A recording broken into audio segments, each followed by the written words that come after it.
cá được món cho tròn nồng nè. Rong à. Rong à. Rong à.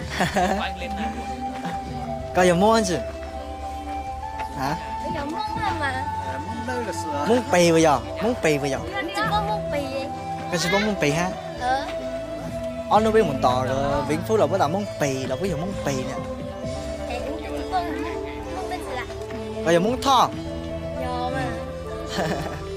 Cửa hàng nhiều món thò. Tao đi về nhà Lan về nhà nhá. Cùng đi vào đây. Hai Lan đi vào đây. Thì bây giờ bỏ. Thì ông có vào cho đây. Hả? Anh trai biết một giấy là hay là ông định vào chỗ đây?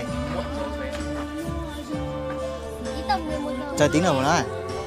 Mày chỉ tăng buồn. À, hay đấy nhở. Đi xem một cái ha.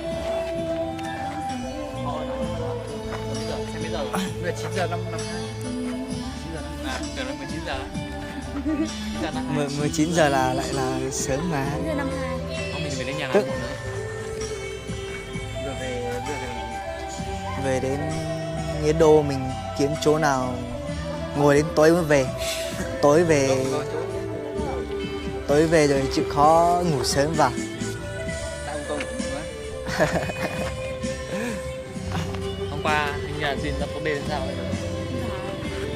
Nếu mà nhớ chỗ tí mà cứ là 2 giờ em đã ngủ rồi. Bây giờ ngủ sớm nhỉ? Thế còn là Nằm mà thằng chỉ có tặng nó cũng lún xanh cười. Ủa? Ôi chà, Thùy.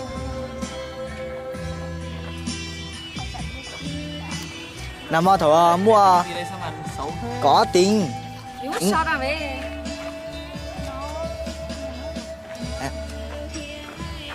Mình quyết định về nhá ông nhá. Ông muốn về chưa? Nếu mà chưa muốn về thì nói. Hả?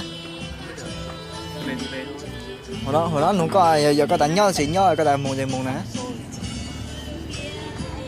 Chẳng có chuyện chỉnh pích nhau này nữa.